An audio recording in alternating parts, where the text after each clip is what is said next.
നൃത്തമേ വരിക വരിക വരിക. എന്റെ മൃതശരീരം കറുത്ത തുണിയാലെ പുതയ്ക്കാവൂ, ദേഹമാസകലം തൈലം പുരട്ടി സന്തൂറിന്റെ സോപ്പ് തേച്ചേ കുളിപ്പിക്കാവൂ.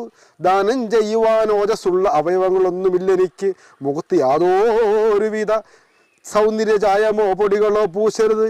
എൻ്റെ മാംസം തിന്നാൻ വരുന്ന പുഴുക്കൾക്ക് ഭക്ഷ്യവിഷബാധയേറ്റാലോ. എന്ത് വരികളല്ലേ! കണ്ണാടിയിലൊക്കെ നോക്കി നിന്നിട്ട് നീ ഇങ്ങനെ പറഞ്ഞോ, ഇങ്ങനെ ചെയ്തോ, ഞാൻ തന്നെ ഇങ്ങനെ അങ്ങ് പറയും. അപ്പൊ ഇത്തിരി ആശ്വാസം എനിക്ക് കിട്ടും. ടോട്ടലി ഞാനൊരു മാർട്ട് മൈൻഡാണ്, ജീനിയസ്, അപകടകാരിയായ ജീനിയസ്. എൻ്റെ കിളി പോയ കളിയാ. ഈ സാധനം കണ്ടില്ലേ, കിളി പോകാൻ കണ്ടില്ലേ, 2 ചെവിയെ കൂടെ. എൻ്റെ അമ്മച്ചി ആർക്കാരും കിളി പോകും. അമ്മാതിരി ഐറ്റത്തെയാണ് നിങ്ങൾ കാണാൻ പോകുന്നത്. അവസാനം നിങ്ങൾ കൂടെ ഭ്രാന്ത് പിടിച്ചത് എന്നോട് പറയരുത്. എൻ്റെ കിളി ഫുള്ള് പോയിരിക്കുവാണ്. സത്യം പറഞ്ഞാൽ ഇങ്ങനെയൊക്കെ എനിക്കറിയത്തില്ല.